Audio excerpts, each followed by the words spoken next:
allegiance to the flag of the United States of America and to the republic for which it stands, one nation, under God, indivisible, with liberty and justice for all.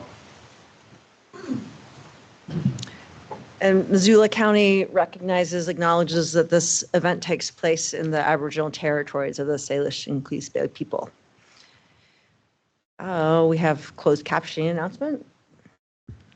Hello, everyone. If you're joining us for this meeting virtually today, instructions for turning on closed captioning are on your screen. If you're joining us in person, we'll have closed captioning on all the screens here in the Sophie Movies room. Just as a reminder, there will be multiple chances during the meeting for public comment virtually and in person. During those times, if you'd like to speak, we ask that you use the raise hand feature if you are on Microsoft Teams. This is the small hand button at the top of your screen. If you're calling in on the phone, you'll need to hit *5 to raise your hand. Then once called upon, you'll need to hit *6 to unmute. If you have any questions, please come find me during the meeting. Thank you. Thanks, Cheryl. We have a couple proclamations to read. I'll begin with Hispanic Latinx Heritage Month. Whereas September 15th marks the independence from Spain for a number of Latin American countries, including Guatemala, Honduras, El Salvador, Nicaragua, and Costa Rica, followed by Mexico on September 16th, 1821, Chile on September 18th, 1810, and Belize on September 21st, 1981. And whereas Hispanic, Latino, Latina, Latine, and Latinx are pan-ethnic terms used to encompass people from South America, Central America, or other Spanish cultural origins, regardless of race. And whereas National Hispanic Heritage Month began in 1968 as Hispanic Heritage Week and grew to a 30-day observance in 1988 to recognize and honor the diverse people and rich histories, cultures, and legacies that have Hispanic and Latin roots. And whereas between 2010 and 2020, the Hispanic population accounted for 51% of the United States population growth of 22.7 million, and whereas the national growth of the United States Hispanic population is reflected in Missoula County, with 2.6% of Missoula County residents identifying as Hispanic, representing Missoula County's largest racial and ethnic demographic, keeping in mind that people of Hispanic and Latin ancestry can be racially white and or Black. And whereas more than 20 million people who identify as Hispanic represent multiple ethnic, racial, geographic, and other intersecting social identities. And whereas Missoula County celebrates the culture, life, experiences, and perspectives that this diverse population brings to our community while also acknowledging the inequities that exist. And whereas in the words of revolutionary Mexican painter Frida Kahlo, at the end of the day, we can endure much more than we think we can. Now, therefore, be it resolved, we, the Missoula County Board of Commissioners, do hereby proclaim September 15th through October 15th as Hispanic Latinx Heritage Month to celebrate the freedoms won by people in many Latin American countries and to honor the rich Hispanic cultures and histories that have shaped our country and community. Dated this 11th day of September, 2025, your County Commissioners, Juanita Vero, Josh Slotnick, and Dave Strohmeyer. Our second proclamation is to acknowledge Climate Solutions Week. Whereas human-caused climate change is resulting in more extreme weather patterns, wildfire smoke, and extreme temperatures, and scientists urge us all to rapidly decrease fossil fuel pollution to keep our environment safe and healthy, and whereas we are more aware than ever of achievable solutions to reduce the impacts of the climate crisis and build resiliency in our communities, such as electrifying our buildings, using clean energy, planting and caring for trees, and investing in sustainable transportation and infrastructure. And whereas Missoula County and the City of Missoula have committed to implementing the Climate Ready Missoula Plan to using 100% clean electricity in the urban area by 2030, and to a joint Electrify Missoula campaign in collaboration with Climate Smart Missoula. And whereas we all play a part in addressing this unprecedented climate crisis, from us here at local government to all residents and businesses, and we must all address it together with urgency. And whereas we know it is not too late to act, and our actions now will have lasting impacts on our future, we know we can and must eliminate fossil fuel use in our transportation, buildings, operations, and lives, and we know we can build a better future not based on the premise of sacrifice, but based on our ability to transform. Therefore, be it resolved, we, Missoula County and the City of Missoula, do hereby proclaim September 27th through October 5th Climate Solutions Week, which will kick off in Karis Park with Climate Fest, an event to inform, educate, and energize Missoula County and city residents so we can meet this moment capably with urgency together, dated this 11th day of September 2025 by the Mayor of Missoula, Andrea Davis, and your Missoula County Commissioners, Juanita Vero, Josh Slotnick, and me, Dave Strohmeyer. Thank you. Is there anyone to speak to either of these proclamations? Okay, is there any public comment on items not on the agenda? And then just make sure you turn the button. Yeah, perfect. I'm Peggy Miller, 1520 South 7th Street, West Missoula. And I spoke briefly to the Consolidated Planning Board on September 2nd. I've gained a little bit more information since that point.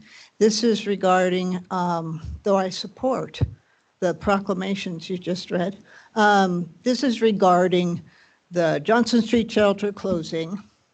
It's saying great support for that they found, Housing Sprint found 55 homeless from Johnson Street, some placed them permanent shelter, so that's all great. But winter's coming, and I had been looking for beds, and that's what got me into the information of who had what shelters. And Hamilton and Ronan were struggling to run tiny ones, and cities with populations much greater than Missoula County area, much smaller, half the size, like Bozeman has 240 beds and Kalispell has 150. It just, we're going to need 100 beds.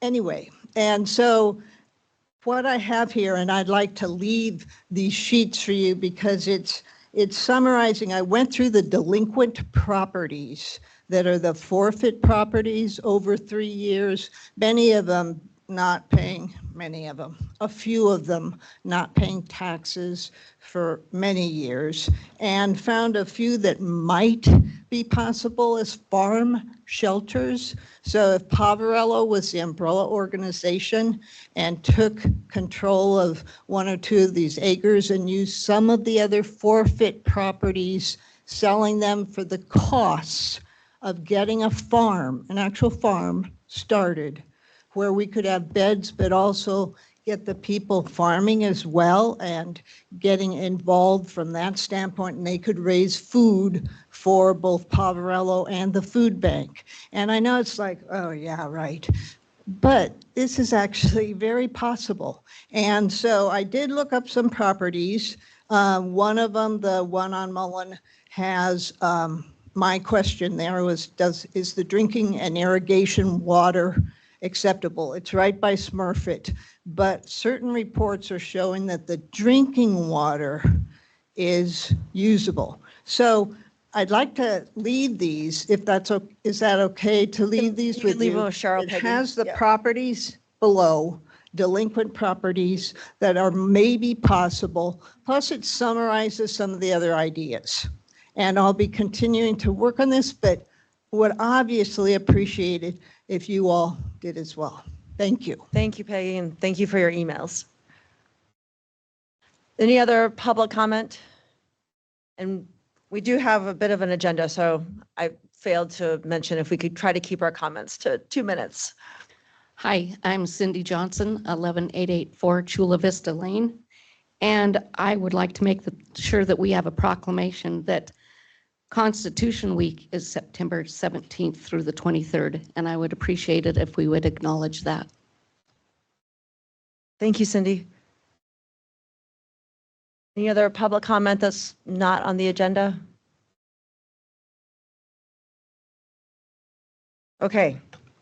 Current claims list as of August 28th, 2025 to September 3rd, 2025 by the Commissioner's Office, total $2,149,910.90.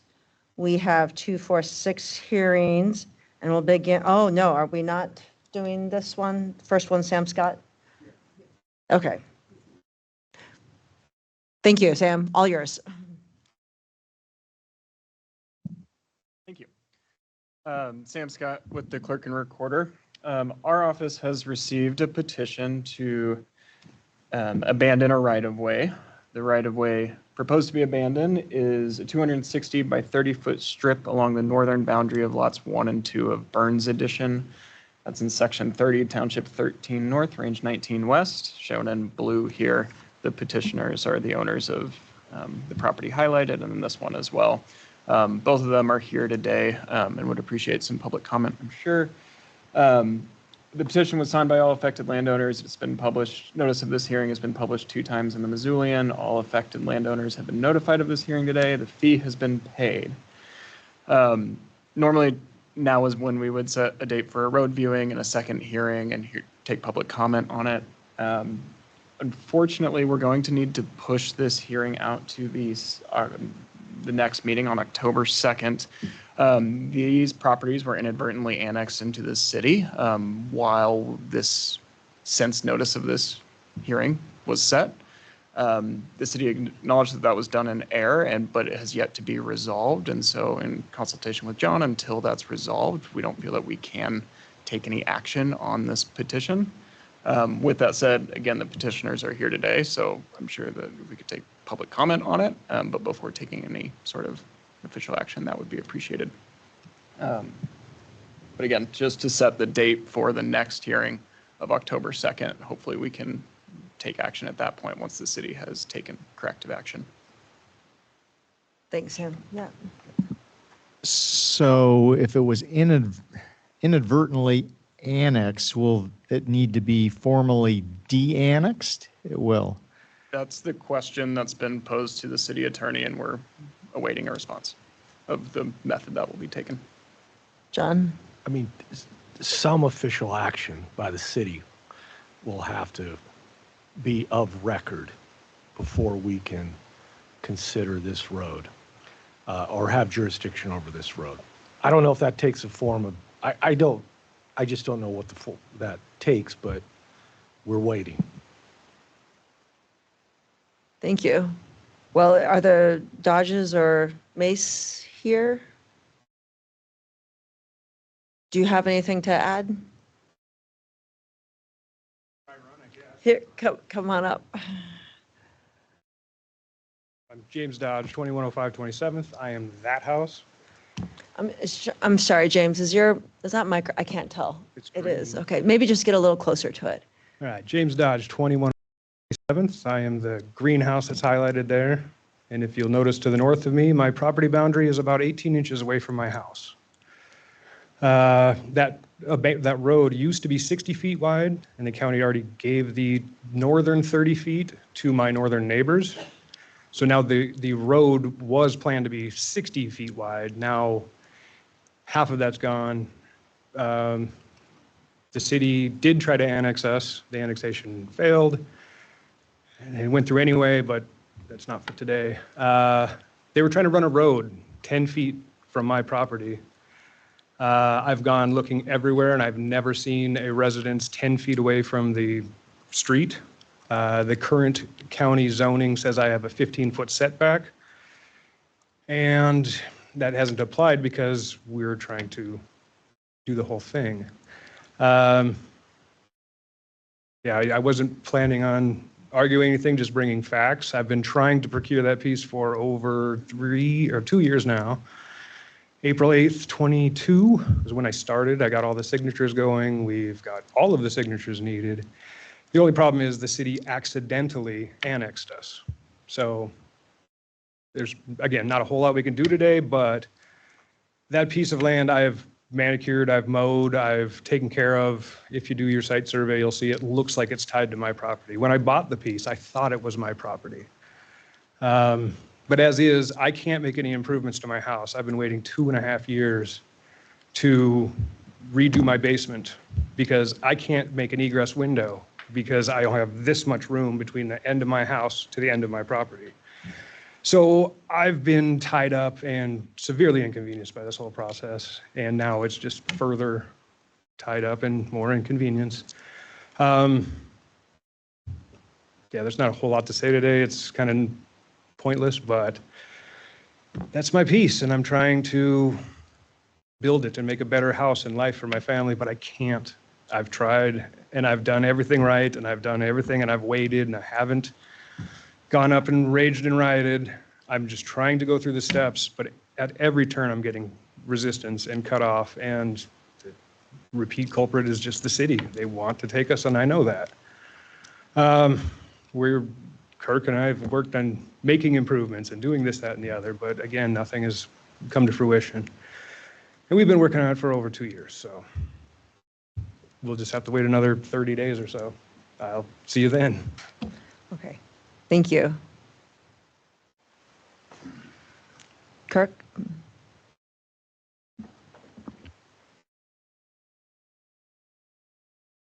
I think you may have turned it off accidentally. There you go.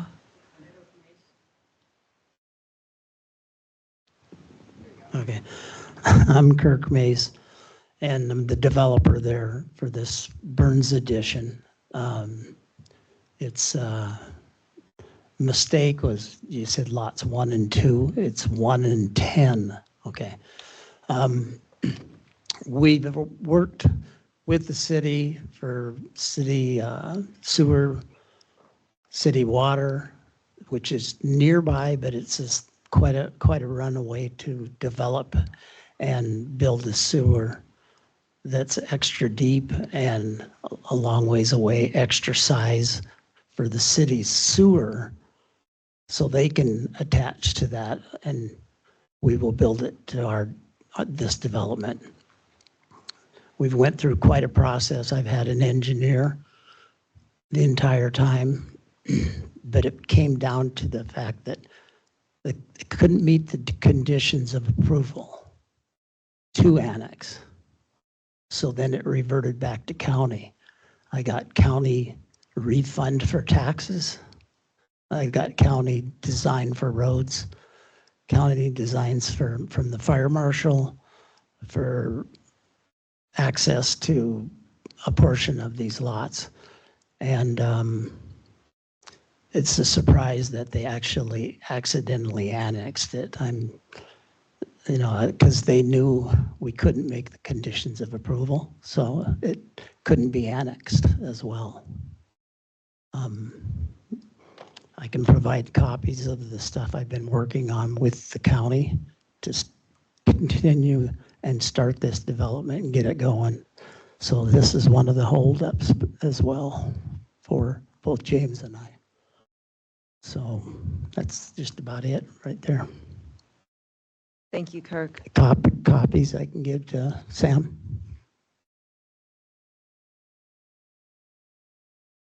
So John or Sam, what will happen on October 2nd? What can be done?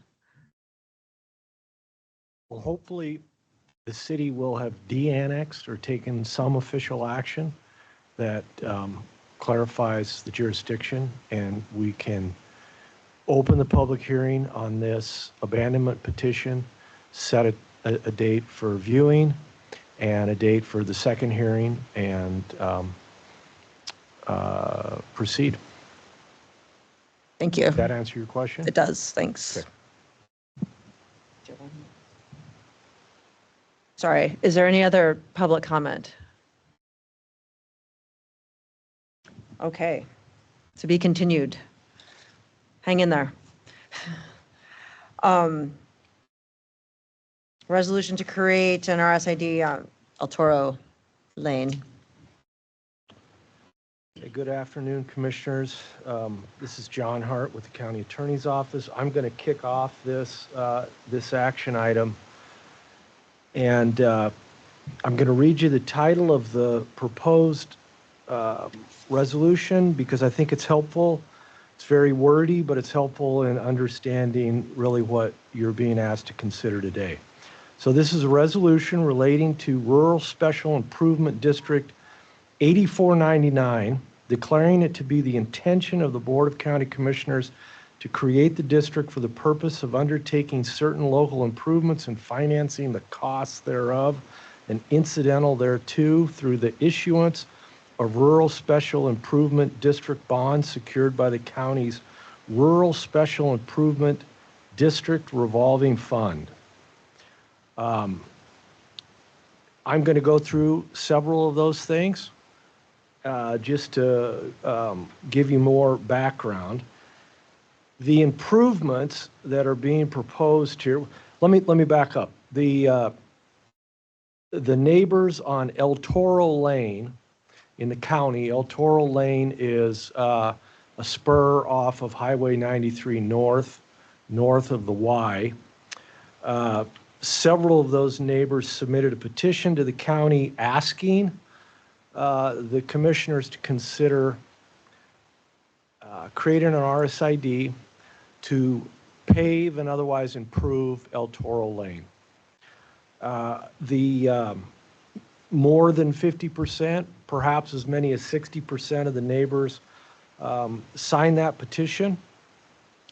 Clerk and Recorder's Office verified the petition, and it came to myself and Public Works then to put together this proposed RSID. The total cost of the improvements that are being proposed are approximately $102.66.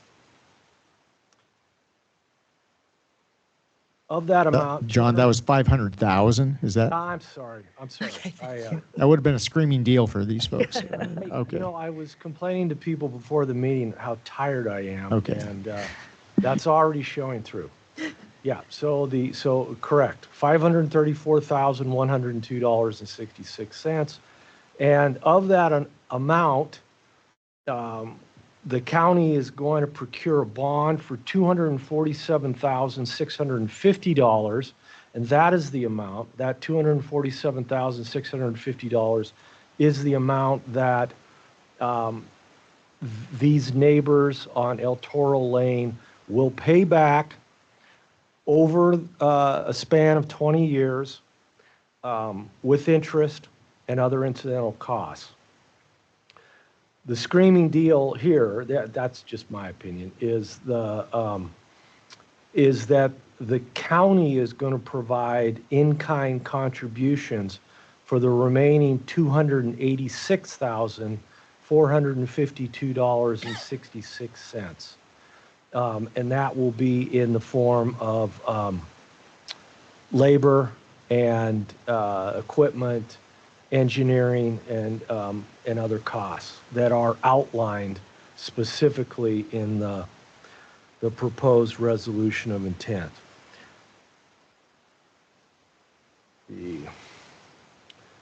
So there's 25 lots there's 25 lots in the proposed boundary of this RSID. That means that for each of those 25 lot owners, they will be paying approximately $9,906 with interest and incidental costs over the course of that 20 years. What else do I want to tell you about this? Okay, Kevin Heisler is here. Kevin is one of the neighbors that has petitioned for this RSID. He may have more interesting information to provide than I just provided, but let me finish up the boring stuff. Assuming you decide to approve and sign this resolution of intention today, the Clerk and Treasurer's Office then will publish notice of the passage of the resolution in the Missoulian on September 20th and September 27th. Every property owner in the proposed district will receive a mailed copy of the resolution and the exhibits to the resolution, and mailing that will start a 30-day protest period wherein any property owner in the proposed district can submit a written protest to the commission, submitting it to the Clerk and Treasurer's Office. That the Clerk and Treasurer explains all that in their cover letter and the notice that goes to residents. And then there will be another meeting on October 23rd where you, the commission, will hear and pass on all protests that have been received. And you can also at that time make a decision on whether or not to pass a resolution that actually creates the district. This again is one of the first steps in the process. So that's what I have for you. If you don't have any questions for me, I think Kevin Heisler is here, and I think there are some of the residents from the neighborhood who are here in support. Thank you. Kevin? Hi, Commissioners. Kevin Heisler, Missoula County Public Works, but also a resident at 11077. I think you have to bring the microphone Okay. up closer to you. You can just hold it if you want. Okay, Then you don't have to bend over. perfect. Also a resident at 11077 El Toro Lane. I'm just here to voice my support of this RSID proposal, and also thank the commission and the county for this as an option for county residents to improve roads.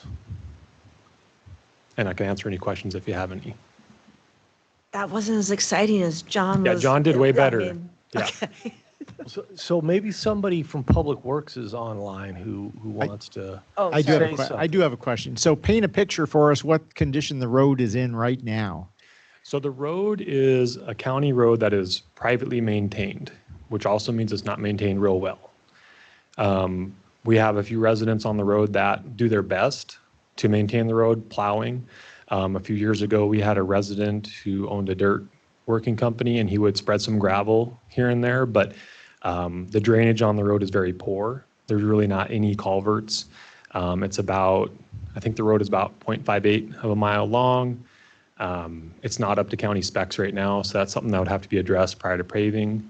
Yeah, so there's a hill right off the bat that gets real bad in the wintertime, and it's just up to the residents to plow it. Okay, that was more exciting. Yeah. Thanks. Okay.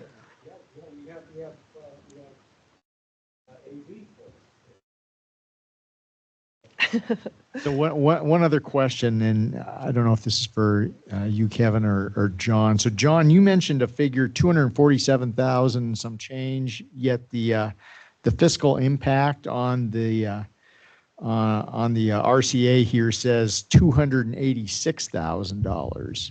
Is interest No, the accounting for that? 286. Honestly, I'm not an expert in filling out those RCAs, but what I intended by that fiscal impact is that Missoula County Department of Public Works is putting $286,000 in change in-kind contributions to this road improvement. Okay. Now, So it's whether- fiscal whether- impact to Missoula County. And then the Whether- residents do Okay, have so the whether or 240. not that's a fiscal impact for purposes of the RCA or the finance department would call that a fiscal, I don't know. I'm just a lawyer, what do I know? Okay, we'll live with that. Thank you. Are there any other residents who'd like to speak to this? Come on up. Good afternoon. My name is Kimberly Roth, ROTH. I live on 10350 El Toro Lane. I want to thank Kevin very, very, very much. We have been, tried through various entities, through our neighbors, to get this road. We bought our property and built our home in 1989. We've been there for a very long time. We were one of probably 3 homes initially, and we are based pretty much close at the bottom when you first enter El Toro Lane. And if you were to drive there now, you'd probably see easily 30 potholes on this day right now that are embedded down into the ground. The neighbors, those of us down at the at the initial entrance of El Toro, have worked diligently over the years to get those filled up, have it graded, mostly too because our Frenchtown school bus, that's their entry level. They come in, they go up, they pick the children up, then they kind of turn and then they back into I think it's Treasure Court to turn around and go back out. And it's quite a bumpy ride. And then also to Kevin's point, as you go up El Toro and you start to turn left, you see larger potholes filled with water. And no matter how diligent we have been working together as a community of neighbors, the grading, the gravel, to a great expense, I have to say we purchased that on our own, lasts a very minimal amount of time.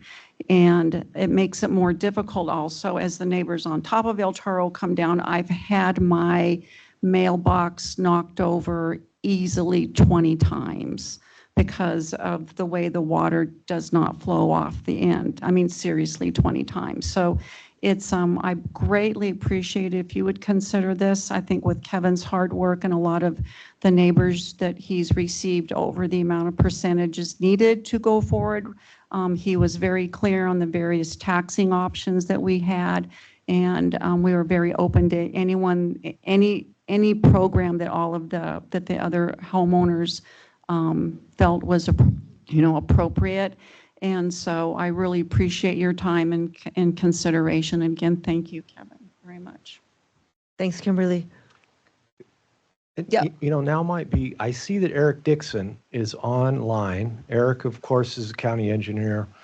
This might be a good time for him to explain a little specifically what the county would do to help that road. And that would be a good thing to have as part of the record. Eric, are you able to do that? I can sure give it a shot, yes. So hopefully if you can see my screen as far as the location of El Toro, just north of the Y off of Highway 93, that's the location where we're working. This is actually a process that started the first time in 2020. One of the residents, not Kevin, but another resident had contacted us to see, what it would take, that same question, what would it take to improve the road to where Missoula County could take it over for maintenance. That discussion kind of lingered for a while and then eventually died out. So then in 2023, roughly, that's when Kevin brought the idea up again. And he worked with Shane Stack, the public works director at the time, and developed the estimate that we used as the basis for the numbers that John referenced in the petition. So that plan is to improve the road slightly with alignment. There are some encroachments in the existing county easement, so we have to work with those property owners to deal with those encroachments and how the road fits in around those. So we will work that process to improve the road and then ultimately provide an asphalt surface, and then that would be taken over for regular county maintenance. As far as the improvements go, Dave, you asked what condition the road was in. These are some photos from 2020 when the question first came up, and I drove the road. And just to have a matter of reference for discussions like this, this is right off of Highway 93. And as you can see, then I don't know if it's been improved or graded since then, but as was just mentioned, if the school bus comes off the road, you can see where the edges here, there's obviously a drainage problem, and that contributes to the potholes that are there. So it's, I compare it really to a lot of existing county roads that we have. We have drainage problems, we have narrow portions, we have steep sections, we have encroachments. It's really no different than a lot of things that we face with our existing maintained roads. So seeing what the conditions were at the time, that's why Shane was able to move this forward and come up with the estimate that we are using. And there have to be some widening efforts, some ditching, but that's what all those costs are accounted for in that estimate. So it's an existing county easement. As John mentioned, the bond amount would be just over $247,000. And for the past several years, we had been using these RSIDs with the understanding and the agreement that the residents would pay for the materials. And as an existing county easement, then, we would contribute the labor and equipment and design to, make that RSID happen. So that's why the county contribution of, around $286,000, that's how it was factored into the decision at the time, so that, sticking with the process that was in place, residents pay for materials and then we contribute the work. So I'll just step through a few more photos here where, again, this is very comparable to a lot of county roads that we maintain already. So if we can get the assistance from the residents to pay for the out-of-pocket costs, that's always our hardest thing to come up with. Then that's just a service that we agreed to consider, and that's why it's moving forward now. Thanks, Eric. Go ahead. Hi, my name is Mia Whitfield, and I live at 10866 El Toro Lane. And I'd like to thank Kevin for his time and help on this, and I appreciate that you guys are considering this. I have lived there for about 7 years now, actually 8. And one of the big concerns is it's just a horrible road to drive. There's dust because it's a dirt road. And the Frenchtown school bus actually, about 4 years ago, said they would not come to pick up kids because of the condition of the road. And there's a man who lives at the very end of the road who has been plowing just that section and the pullout area and putting down gravel. And he talked the Frenchtown district into continuing to come pick up kids. If he stops doing that, we will no longer have bus service for those children that live on that road either. So I hope that you will consider it and appreciate your time. Thank you. Thanks, Mia. Any other residents? Oh, Stacy Flynn. Yes, this is Stacy Flynn. I live at 10580 El Toro Lane, and I also wanted to voice my support of paving the road. We've lived here for probably just about 25 years. So just to echo everything else everyone has said, and to what Eric said, if the homeowners are going to help pay for it, I would hope that you guys would approve this. And I think it would be a great improvement to the area and El Toro, and as Mia said, just Frenchtown schools and the bus service. So Thank you, thanks for your Stacey. consideration. Sorry. Thank you. Anyone else online? Okay. Discussion? Nope, I'm ready for a motion if we're good. I would move that we approve a resolution of intention to create a rural special improvement district to pave El Toro Lane. Second. Thanks for making this easy for us. All in favor, or excuse me, any further discussion or public comment? All in favor? Aye. Aye. Okay, Grass Valley, And so when again is the next time we will take this up? October 23rd? Yep, October 23rd, same time, same place, to hear protests and perhaps finalize creation of the RSID. Thank you. Thank you. Okay, Jenny. Grass Valley Farms boundary line relocation. What can I say? And it is not rude, folks, if unless you really want to stay for all the other public hearings, you can take off. Not to drive you out of the room. Oh, I misread. I'm sorry. I'm sorry, Jenny. Okay, we have a resolution of inclusion in RSID 8901. Thank you for catching that.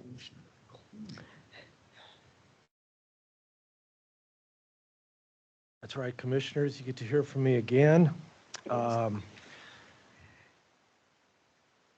large property owner in Lolo has petitioned to have its property included in RSID 8901. That is the water, sewer, and parks RSID in Lolo. And The property owner is MCG Vines LLC. Managing member Dave Sanson. Mr. Sanson is the one who signed the petition asking to have some of his property included in RSID 8901. And I don't have a map of the property that is going to be included. It is an attachment to the petition, and the petition is part of the draft resolution that's in before you. The long and short of it is that later today, you're going to hear a proposal for the Bell Tower subdivision, and about half of that, the property that is going to be subdivided in that subdivision, half of it is in RSID 8901, and the other half is not. And in order for the subdivision to be given preliminary approval, the other half of the property that's not in the RSID must be annexed in and included. And so that is why the property owner has petitioned. Actually, the date of the petition was January 7th, 2025. There's been a lot of back and forth. This property includes some of what was the old Lolo School. And in negotiating with the developer as to whether or not this development could be included, there is substantial evidence to show that at the time MCG Vines LLC purchased this property, there were assurances from the county and the county employees that operate the water and sewer district that by purchasing this property, the developer would also be purchasing 56 connections for water and sewer, and that the cost of each one of those connections would be $3,000. You may recall that in the last 2 or 3 months, the county raised the connection fee. We call it a development fee for each sewer and water connection. We raised that from $3,000 to $10,000. But in the equitable thing to do here, based on those assurances, is that the connection fee for each water and sewer connection be $3,000 rather than the current rate of $10,000. All of this is, I hope, very clearly stated in the resolution that's in front of you. I hope it's clear because I drafted it. If it's not clear, then I have a problem. But I think this is all memorialized. The developers approved of the resolution. I ran it by the developer's attorney, and he thinks it's sufficiently clear so that everybody understands that by annexing this property into the district, they're getting 56 connections and no more, and the cost is $3,000 each. And the negotiation for the 57th connection is completely different. I'm happy to answer any questions. There may be other county employees too that can provide some information. Again, I agreed to kick this off. Okay, what's before us doesn't have anything about the financial agreements. So the last two whereas clauses in the resolution address the 56 connections. Well, yeah, the last two, and then the final whereas clause states that petitioner will be assessed $3,000 per connection. Thank you. Do you Sorry, see I was just looking at the action request summary. I wasn't looking at the clauses. Thank you.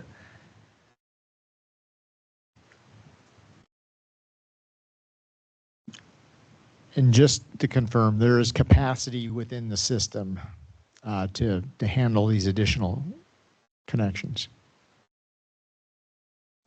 There's capacity within the system for these 56 connections because they represent the same water use that the Lolo School was using at that location. But that's a good point, Commissioner. The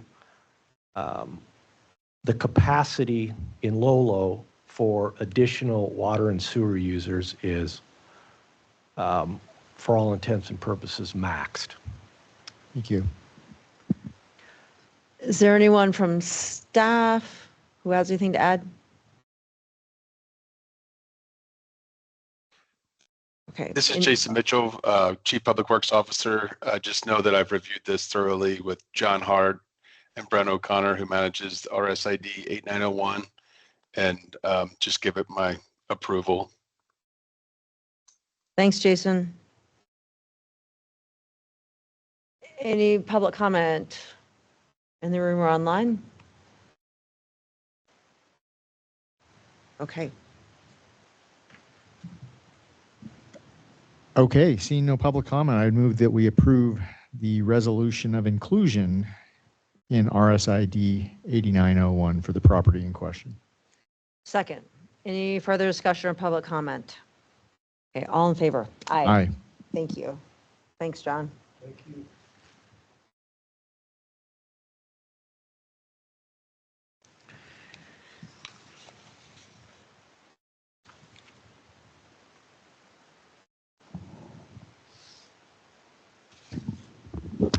All right, you ready? All right. Good afternoon, Commissioners. My name is Jenny Dixon. I work for Planning Development Sustainability Department for Missoula County, and this is a request from 700 Southwest Higgins and Corey Miller, represented by IMEG, to use the boundary line relocation exemption. When boundary line relocations affect 6 or more lots, we are obligated to bring it before you at your public meeting for your action. So the property is located on the west side of Missoula, southwest of the International Airport, and encompasses approximately 670 acres. The Butler Creek drainage runs through the middle of the property, north to south, where that is then diverted into, from its original channel, into the Grass Valley irrigation ditch. The proposal is to relocate common boundaries between 13 tracts that make up this property. No additional tracts will be created by this exemption. Primary access to this ranch is via Prada Drive in the Ranch Club, which is down on this picture, is down on the lower right-hand corner of the property, where I've got an access point pointing to that. And then also there are connections, and that connects to Rooster Ridge Road. So Prada Drive through Ranch Club then turns into Rooster Ridge Road going through the property, and then connects out to access points on Deshaw Lane to the west.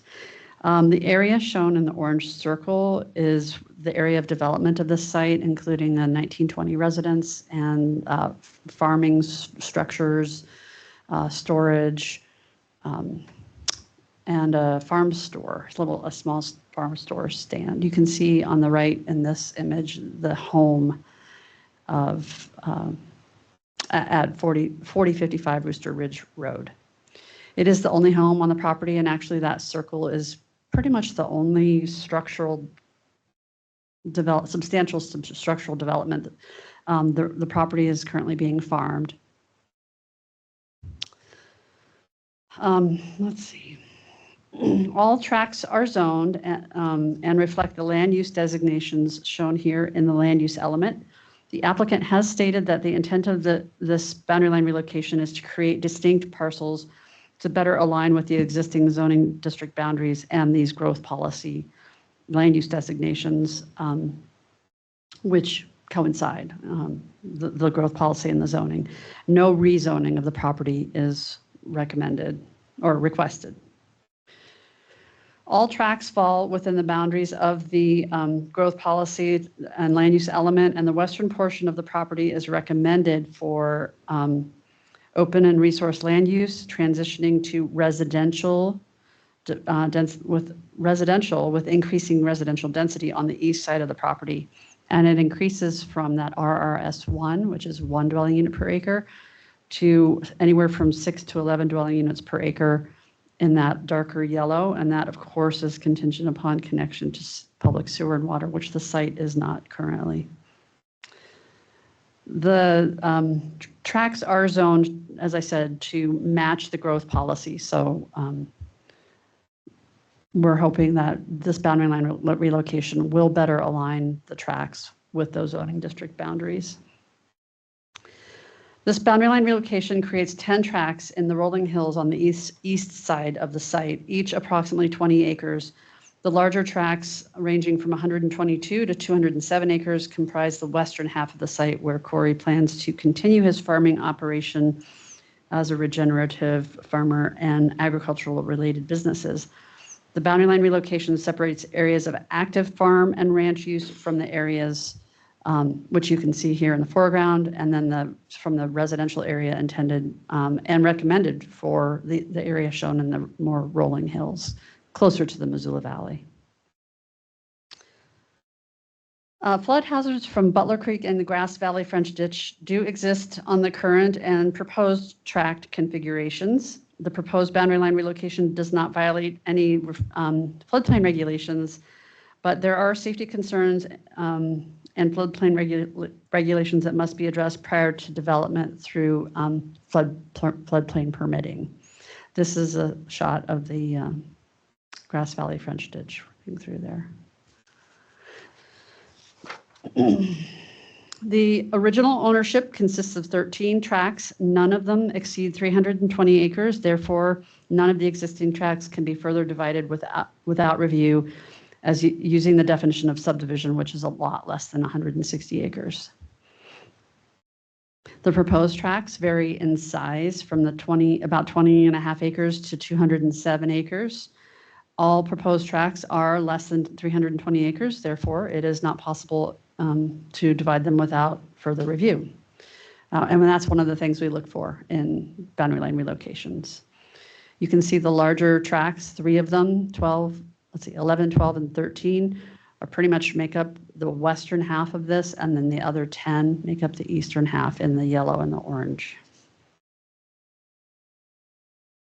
If the proposal had been brought forward as a subdivision, the following impacts might be considered for mitigation through conditions of approval, but do keep in mind this is not a subdivision. This is an exemption to subdivision, which you may not impose conditions upon as long as you determine that it is not an attempt to evade subdivision review. And I'm going to go through, there's a couple of them. I just want you to be aware of things that might be addressed if this were a subdivision that we're not really addressing right now. And that includes roads and non-motorized facilities to meet county standards.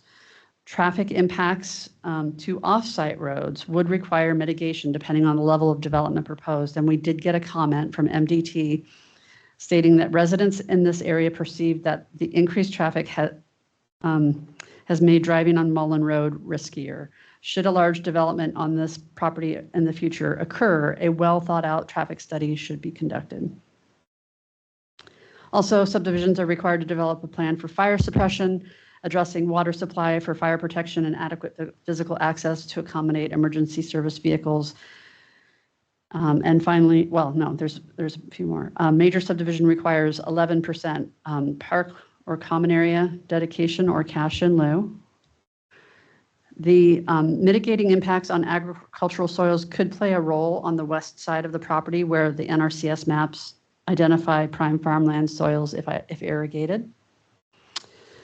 I mentioned the flood hazard mitigating conditions, which are not part of this exemption, but would kick in at time of floodplain permitting or subdivision, which would be a delineation of no build, no alteration zones for all areas subject to flooding, elevating and floodproofing structures and utilities, improvement for emergency access, including culverts, bridges, and driveways, notification related to flood hazards and applicable requirements, including potential flooding due to the irrigation ditch, high groundwater mitigation for areas near the floodplain or modeled inundation areas, such as prohibiting basements and requiring crawl space specifications.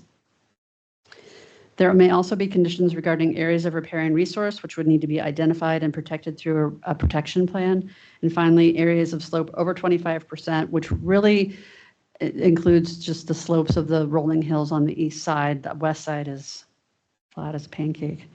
There would be a requirement for a geotech study if the area is to be disturbed or built upon, or at the very least, a designation of no build, no alteration.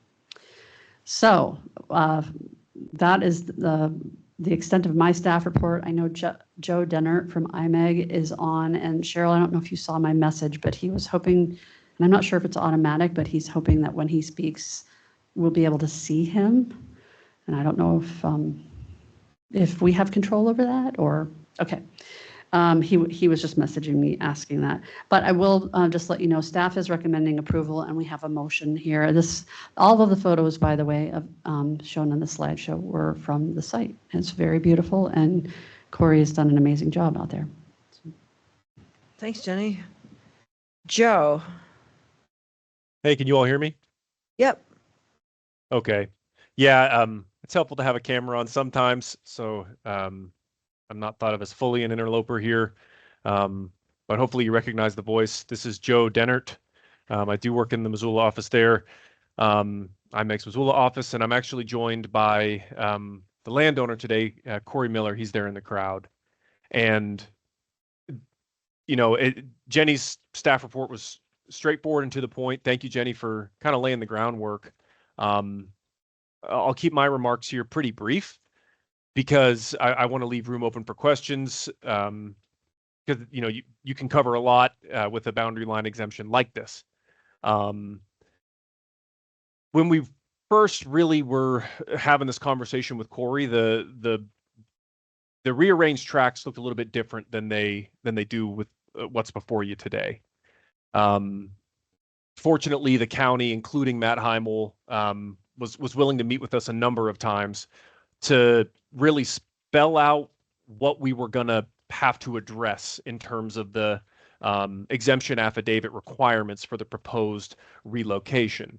And just for some context on kind of the private side of things, whenever you are, thank you so much, Jenny, for sharing this, by the way, because I also don't have screen sharing capability. So this is the perfect screen if you could just stay here.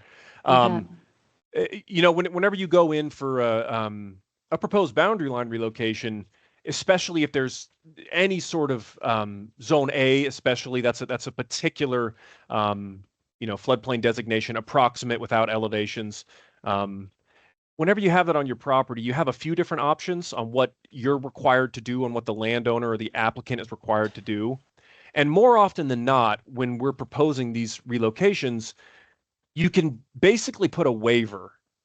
You can voluntarily put a waiver on the face of the plat and on the property that says, you know, something to the effect of any future development on this site may be required to submit an engineered flood hazard analysis. And that's a way, for lack of a better term, to pass the buck. You know, it basically pushes this downhill a little bit further so you can get the BLR approved and you know that the protections will be in place. And when we originally were talking with the county, we knew that the rearrangement of boundaries, which originally was just to kind of get the irrigation infrastructure and the ag lots and then the residentially zoned areas segregated. That's really what Corey wanted to do. It was for not the total tracts of record. It was only for 5 instead of the 13. Well, in those initial conversations, we asked, hey, you know, we're planning on putting this on here for the waiver on the face of the plat. And the floodplain administrator has some discretion. And Matt basically said, you know, for public health and safety concerns, we really want to see this portion of Butler Creek mapped, basically, you know, with base flood elevations established. And so once we learned that, kind of had to go back to the drawing board of, okay, Corey, what's your vision here? What are the goals here? What are you trying to do? And instead of, you know, rearranging 5 now and maybe 8 later, or coming up with a different proposal, really we approached the county and said, okay, well, he has 13 tracts of record and this is what he would like to do. He would like to adjust the boundary lines so that way we can clean up this split zoning as it stands as much as possible while still following the logical infrastructure that's there for irrigation and access, and get, the bulk of these parcels over on the eastern side so he can continue doing his operations, and the highest and best use can happen over on the southeastern portion, especially if he was going to have to put in all that investment to do the engineered flood analysis. So that's when really this layout that you're seeing in front of you started developing. And it's not arbitrary by any means, although some of the lines might look a little funky to you. We had to have multiple iterations here because Corey knows his land really well. And, the implements that he has to irrigate different portions of the larger acreage run basically along the boundaries there for 11, 12, and 13. And similarly, close to Rooster Ridge as you get towards Butler Creek, joining the ditch. And the same thing goes for the 20-acre, roughly 20 acres. Some of them are 23, 20.07, but the 20-acre parcels over in the southeast where there is the residential zoning for his property, it follows the existing access to basically secure that legal and physical access that's a requirement when you're evaluating these boundary line relocations. So, there has been, I would say, a lot more planning, a lot more effort and coordination with not only planning and development, but also Matt Heimel and even the DNRC, because we did have to get an engineered flood hazard analysis completed that established the base flood elevations for Butler in this area, the estimated base flood elevations, and also had to determine what the hazard level would be for a potential overtopping event of Rooster Ridge, right? And that was really what Matt was focused on, or the floodplain administrator was focused on, is he wanted to make sure there wasn't going to be any danger to the public. And in that analysis, actually using more accurate LIDAR and topo, and we went out and surveyed the whole length of the ditch, surveyed Butler, surveyed along the road to make sure that we were getting accurate topo and accurate models to send to the DNRC. They found it was the lowest classification, the low danger level. And Matt talked about this, or the floodplain administrator talked about this in his comment, saying that in the event of that overtopping 1% chance flood for that zone A, it's going to be actually at a less depth than what FEMA was designating it as, but also there's not the danger of cars being washed away. So that was a critical element of this, which is a bit atypical for a boundary line relocation.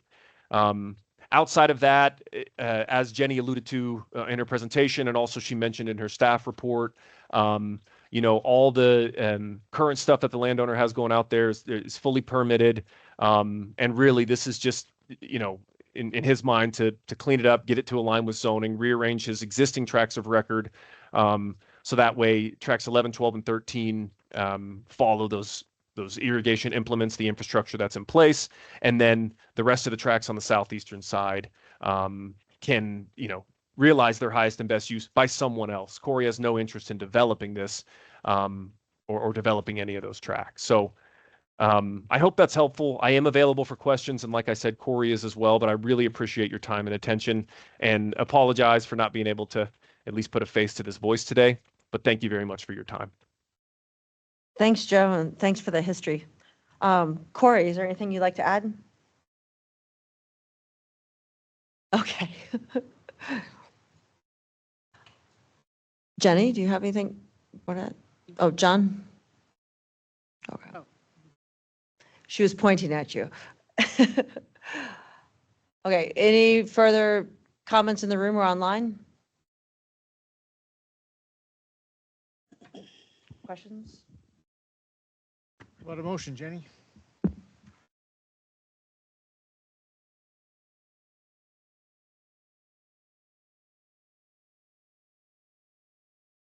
I move to approve the request by 700 Southwest Higgins LLC to utilize the relocation of common boundaries exemption on properties legally described in Attachment B based on the findings and conclusion in the staff analysis and as presented in the exemption application and affidavit. Second, any further discussion or public comment? Okay, all in favor? Aye. Thank you. Thank you very much, and thank you, Jenny.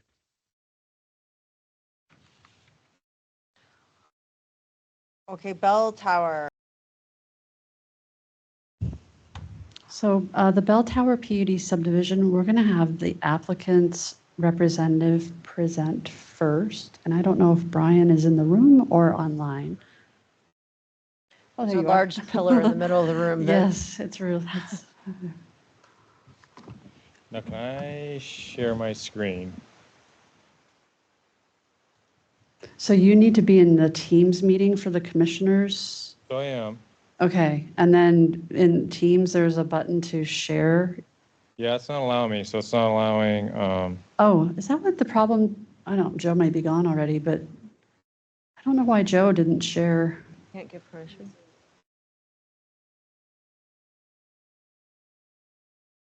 Oh, What's going on?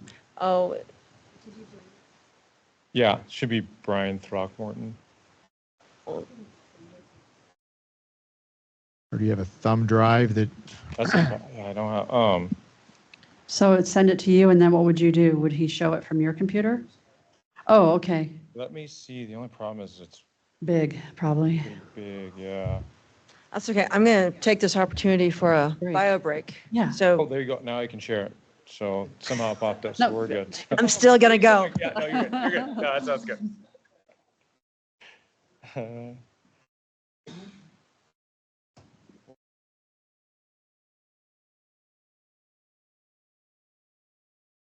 we're taking a short recess. Okay, I'm just gonna have it up so I'm. Perfect.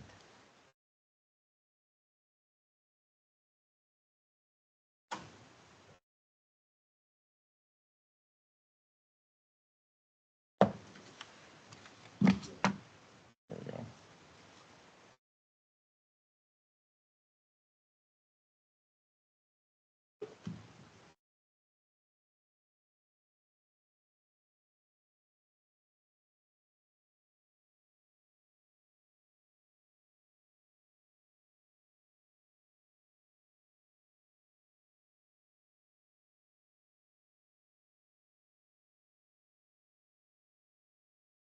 What's going on?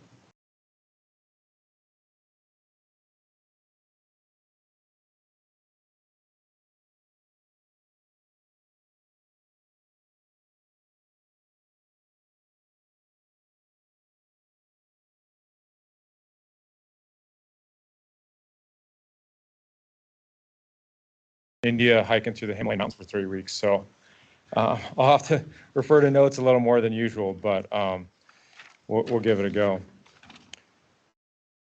So the Bell Tower subdivision is basically the old Lolo School. So many of you guys, we did just talk about, coming in the RSID for what was the old Lolo School. But this basically is the development look at the property. There's going to be 2 steps that we'll talk about, but the phase 1 is the first 56 lots or the allocation from the old school. And then there'll be a future of what we can do when we know if there's water or sewer. But located in the heart of Lolo, right off of Highway 93. So 2 of our exits are onto Highway 93. And then the property is totaling right about 33 3/4 acres. So in essence, this started, we brought, this whole idea before you guys before. This is kind of a continuation of the growth policy amendment.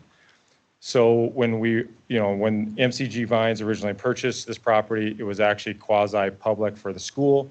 In that process, then we reached out to planning. We went through about a year process where I think we had 3 neighborhood council meetings. We had a community charrette, and then we came before the county commissioners. And on June 22nd of 2023, the current growth policy that you guys see was voted in, which consists of open space, residential at 16 dwelling units an acre, some general commercial, and some small part of community commercial for hopefully, some kind of either coffee shop, small restaurant, or something close to Highway 93 in the future.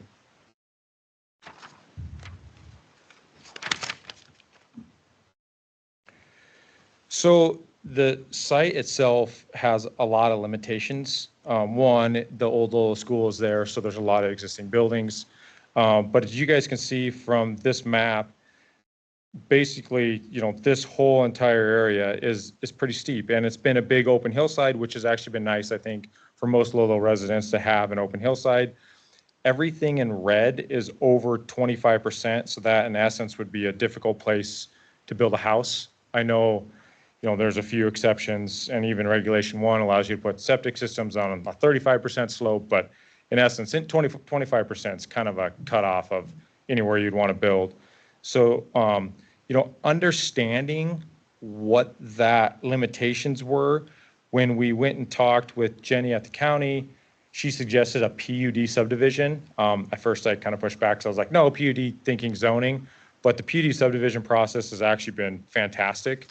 So, meeting with Jenny, and I think she's going to go over kind of all the criteria that takes, what we met on those criteria, but I really wanted to hit that the county's been great to work with through this process. It's been very collaborative.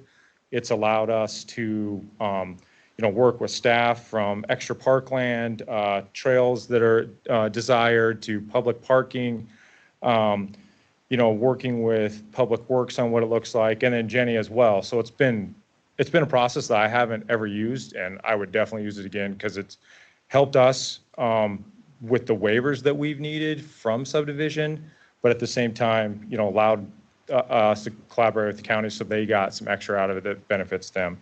Some of the waivers I will point out, one of them is our block length over 450 feet, eliminating the boulevards between the sidewalk and the road to kind of shrink the road width down to do less cutting in the hill. Sidewalks, in that process, though, meeting with County Works, we did take the sidewalks from 5 to 6 feet. The one place we didn't do it, and I'll kind of show you guys, is as we're going up the steep hill. So, this area here is the area that then has only one sidewalk, so that as you walk up the hill, everywhere in front of any houses has 2 sidewalks, but that's a kind of a steep spot where we go up the hill. So to keep that cut as limiting as possible, we kept that to just one side. Also, the block lengths, when you guys look at like that block right there is over 450 feet, but to put a road into that hillside doesn't make a lot of sense. And then also with looking at the boulevards, the wider we make those streets, then the more we cut into the hillside.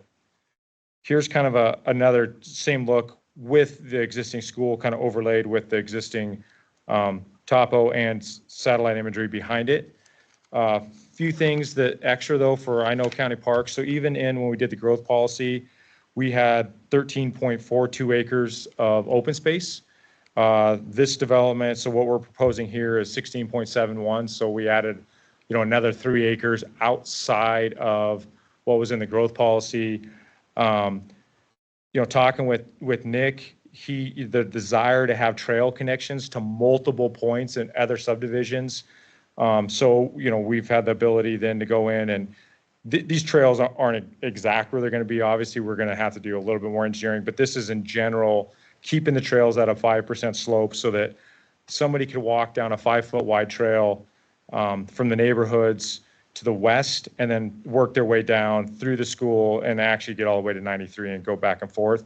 The other addition right here is a public parking lot so that the general public could access what is currently still, been used historically for open space or public land for people that aren't even in the community. So that was another great thing that we got out of just working together. It works out good for our guys, but the collaboration, I think, added a lot to the community as well.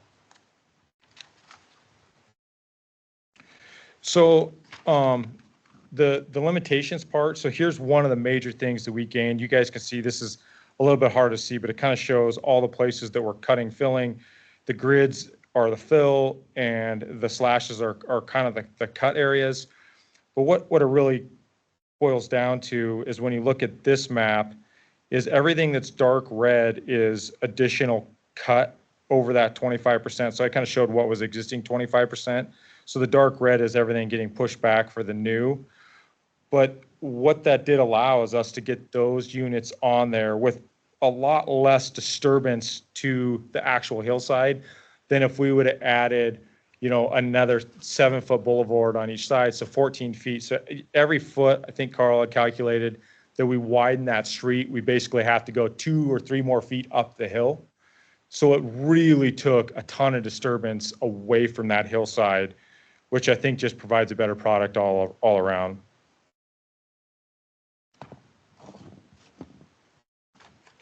Utilities, just to piggyback a little bit on what John had before, the 56 units are from the DEQ equivalents of a school of Lolo size. So that is kind of the equivalency for the capacity at site. Remember, capacity is site specific to sewer mains, water mains, downstream uses. So that's kind of the capacity for that site for the existing. That we worked a bunch with Missoula County Public Works on to get that number. You heard Jason on there earlier. So that has had probably the biggest part of this entire project has been the result of getting into the RSID into the district. The other things will be pretty simple. We, tying into the existing water and sewer mains, we really don't see any loss of service or much of an issue with affecting any of the residents because there's existing water and sewer on site. So we'll just upgrade what's there. As far as the future development goes, so I know this is a better look at the 56 lots, but this lot right here has been left behind as almost kind of a remainder piece. Yeah. Which lot were you talking about as a remainder This piece? big lot. Oh, the big one. Okay. Yeah. So that. Lot A. Yeah, lot A. So it's the big what's left. That will have restrictions on the plat for sanitation. If it has to go back through, even if it's rental, since this isn't zoned, we'll have to come to you guys for building for lease or rent. So anything that happens there will have future review, let alone, we'll have to get some connections. But to do that right now with the unknown of what the water and sewer looks like, seems like it would just hold this up because we'd go through and ask for permission and then we would get told we don't have the capacity and the whole thing would stop. So that is one reason why you're seeing a big blank spot in that area right now. So just kind of another overview shot of the closer view of what the houses will look like. So this is kind of a quick look at some renderings of the houses and how the single family homes will look. That's about 6 dwelling units an acre.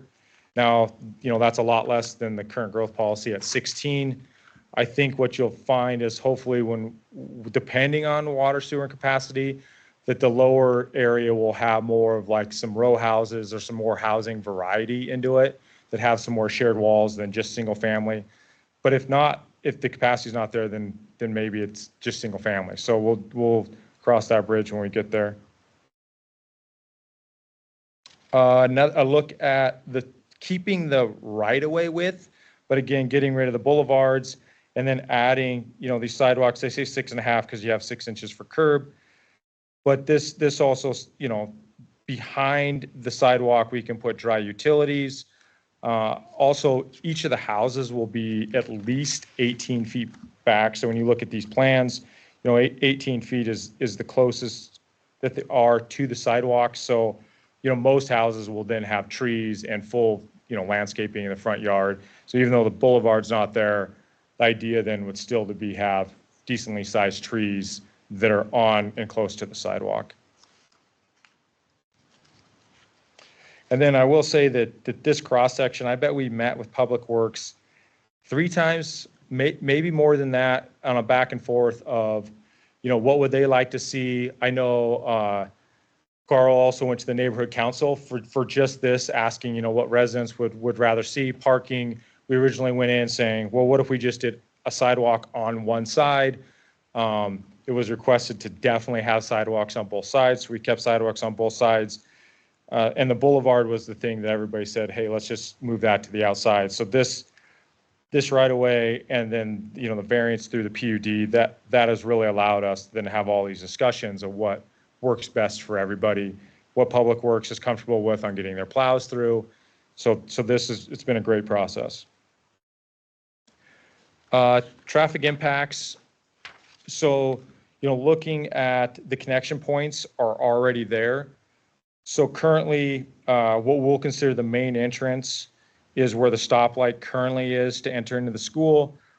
There will be modifications to that stoplight to make sure, because currently there's no turn. You can't come north on 93 and then make a left-hand turn into there because it's an exit only. So this intersection here will be a right-hand turn only, and then you'll be right and left-hand turn coming out across from Tyler Way. We've been working with MDT a ton on this. This will definitely have a lot more meetings to vet out what that fully looks like. But MDT has been aware about this subdivision since they did the corridor study. So we went to the open house, we worked with them. They've put this development in their corridor study. So it's not like this is something shocking and new to them, and it's pretty much been prepared for.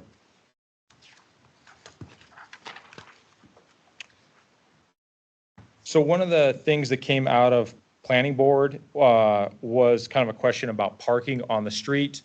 I know Shane had asked about actually, the desire, if we're going to have streets as wide as we showed them, to make sure we did have parking so that it slowed cars down. He was worried that if we had these giant streets with no parking, the cars were going to go through pretty good. But also the desire to have, extra parking on the streets. This graphic, the dark spots are extra parking spots just on a calculation basis. There's about 76. Each house will also have a driveway they can park 2 cars, including a 2-car garage. So there should be plenty of parking. There's also additional parking on the road coming in. So, hopefully there's enough parking within the subdivision. And then this is also, a shot of the public parking for the park itself. So that when the general public comes in, they're not even parking in front of the houses. They have a separate parking lot to then access the current open space. The last bit of this is the bell tower. So, the old Lolo school, we reached out to the Historic Society, the National Registry.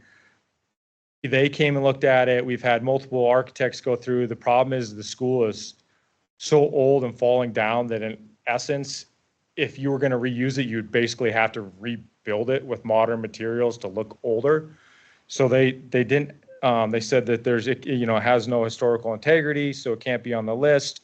We are going to work, and this is in the future phases. Again, this is part of phase 2. Currently in phase 1, that will be protected. They're going to demo the newer modular buildings on it, and it will be fenced. At a minimum, I know our guys would like to preserve the bell tower and make a monument of it, have a plaque.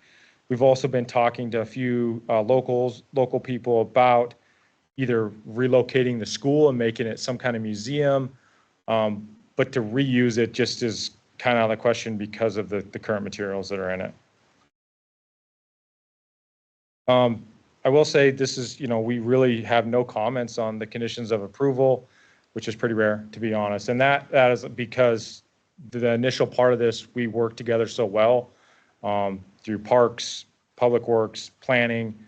And so we kind of vetted everything before we ventured down that path, which was great. We didn't submit something that we'd spent, 8 months working on and then get beat up on it. And then since we've been working 8 months on it, put our foot down and get stubborn. We did that in the beginning, and it's been a really nice process. So thank you for that. So yeah, any questions or feedback? I'm happy to answer them. And I will stop sharing.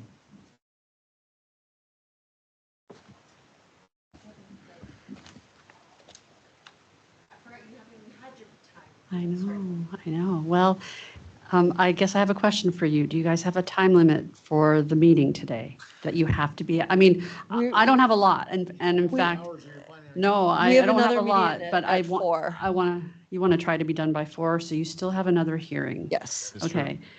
So what I'm planning to do, and I may jump around in my slideshow a little bit because I do not want to duplicate what Brian just said, and so I'm gonna, I guess, let me get this started sharing. How do I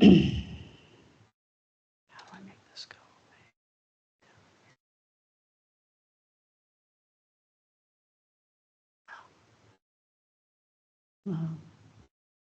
Okay. Get my slideshow going.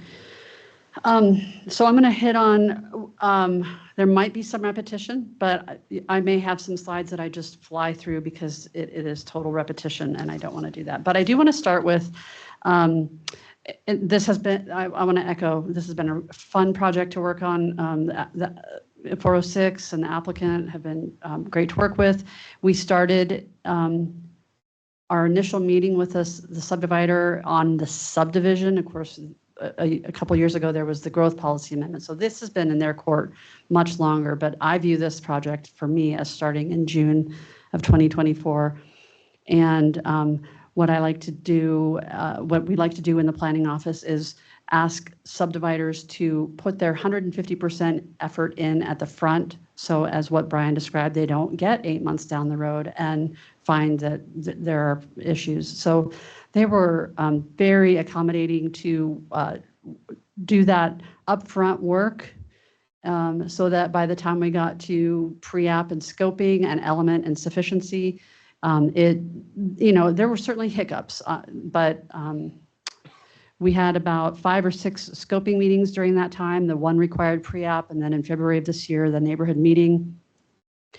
And then we got it submitted in early June, and here we are with 2 weeks to additional cushion so that if you needed to have extra time to consider this today, if there were issues that came up,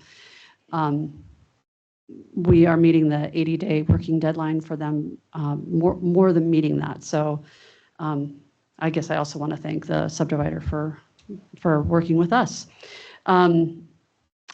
As Brian mentioned, growth policy amendment happened a couple years ago. It's got 4 different designations on the property, but the property is unzoned. So land uses are not governed by zoning. We are not putting all of our eggs in any basket as far as what they say land uses will be, but pretty much you can assume that based on the sewer connections. Of course, this is planned for residential, and then we have lots A and B, which I'll talk about in a minute, but this is a PUD subdivision. In order to be designated that way, the subdivider has to meet 3 of the 5 criteria. And in our staff report, you'll find the findings you can conclude from the findings that they meet 4 of the 5 and potentially 5 of the 5, but we did not include meeting the preservation of historic and cultural resources, which is ironic because that's how I started the conversation as, hey, you should think about this being a PUD subdivision because of the existence of the old Lolo School. And then I noticed that they had a much greater parkland dedication than they needed to. So that's what a PUD is the county getting something in exchange for them getting some relaxed standards, waivers, if you will, of Yeah, and maybe you'll get to this. I'm still not exactly, since we virtually never have PUD subdivisions, they're all just more the standard major or minor subdivisions. What is it? Maybe you'll get to, right there. Okay, there we go. I bet that's Never what mind. you're wondering, right? So, if they meet three of the 5, or in this case 4.2 of the 5, then they don't have to comply with certain provisions. They get a waiver from provisions in the road and PED section and the lots and blocks sections. And that means they don't have to ask for variances. So they could have said, we might qualify as a PUD, but we just don't want to go to the trouble. We're just going to ask for variances. But what this process does is it says, that's why working up front is so crucial, especially in a PUD, that they don't go to all of this effort and then submit and say, we think we're a PUD 10 months down the road. And we say, no, we don't think you are, sorry. So we worked up front to determine pretty much as we went through the process that we felt like they were meeting the criteria, and then they listed out the waivers that they didn't want to meet. And they've given some, I thought, very thoughtful analysis to like the grading issues. It was one of the first packets I've seen that actually had math in it that I was just so pleased that showed why putting landscape boulevards is not a good idea at this location. So that was really helpful. So as Brian said, that block is longer because there's nowhere to put a road, and therefore you have lots. The elimination of the landscape boulevard, sidewalk on only one side because the road has to get narrower to go up a steeper portion of the property. And the road width on that portion, and then because it's so steep, not being able to comply with ADA on a certain segments of the sidewalks, and then elimination of bike lanes on internal roads because the roads do more than meet the road width requirements. So those are the waivers that they would need to be asking variances from if this was not a PUD subdivision. I would mention that and I'm going to get to this later, but one of the criterion, one of the, let's see, it's here, accommodate superior common area design, and basically they have to not only just provide additional common area or parkland, but then make opportunities for improvements, which I want to whip through this. So we've already looked at the existing conditions, but I do want to point out, I think this makes this, just re-emphasizes what Brian showed, which is that the 2 access points to the site are the stars down there on the bottom. There is a 3rd access point, and that is on the north end of what you would know as Lot A. It is not proposed to be used right now. It might be used for future development of Lot A, but the main access is going to be this light here at Tyler, and then the secondary access will be where the entrance to the school, up to the school is, or was. There's this down in the south end where you see the O with the X through it. There's a 20-foot access easement there, Lolo Vista Drive, I think it's called. And it's pretty unclear if they have vehicular rights to use that for access. And of course, as you can see, it's running into 25% slope. So why would you do that? Unless, you could come along the slope, but they're not proposing that because they don't know what their rights to use that are. So there's a 20-foot access easement from long ago on that subdivision or division that we are acknowledging could provide connection to Highway 12. And we are asking for pedestrian connections from that to this park so that people over here in Lolo Vista can walk down that road and get to this park as well.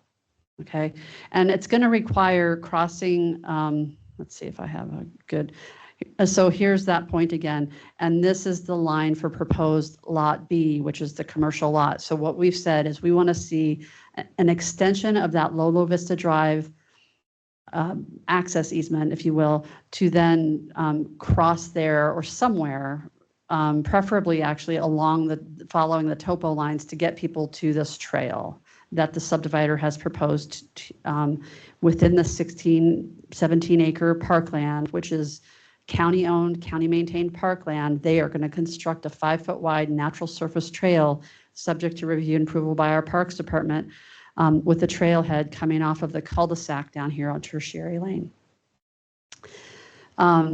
We also are asking a condition of approval that I know was a tough one for them to swallow, but we've got some slope here and we have a development over here that isn't really, it's certainly not conducive to a vehicular connection, but in addition to the connection on the south and actually even,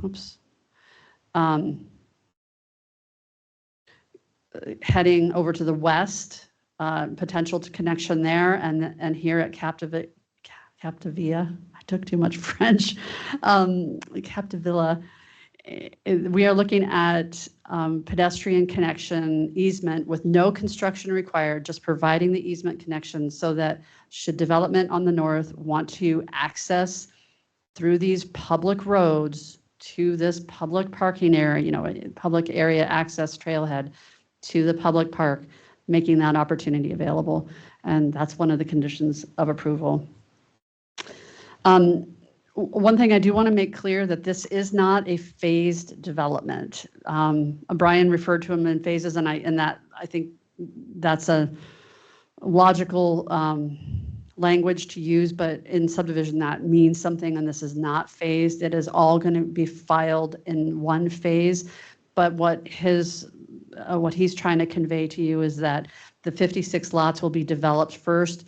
Nothing's going to happen on the commercial lot B or the 7-acre lot A unless and until sewer and water is connected, or potentially uses that do not require sewer and water. So lot B has the potential to be, I can't think of many uses that don't require sewer and water, but unfortunately mini storage is one of them that I don't know that can happen here, but the access to lot B is up through this subdivision, through the cul-de-sac, and then there's going to be a driveway down low here to lot B.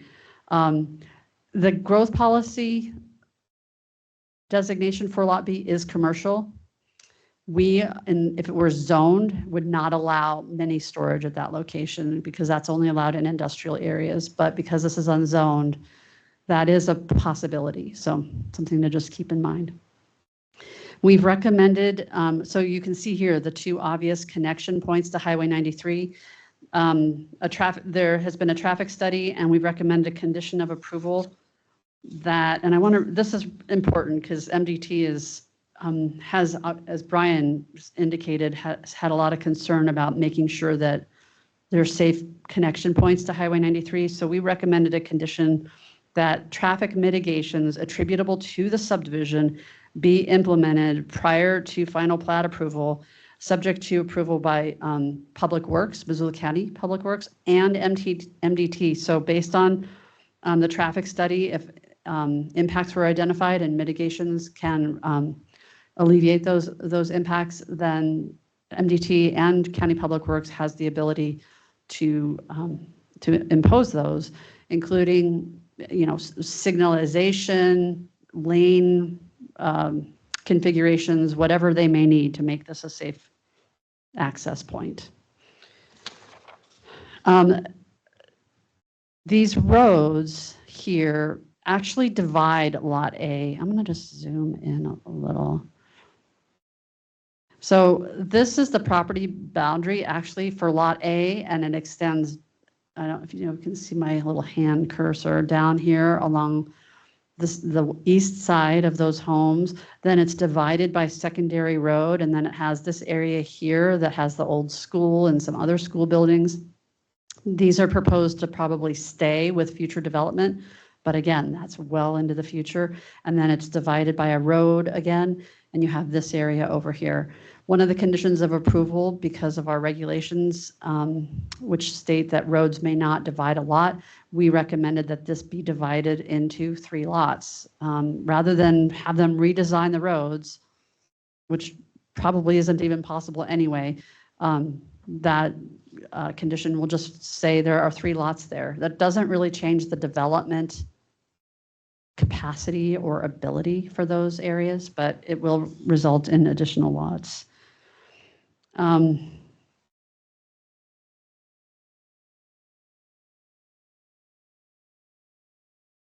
see, we've covered.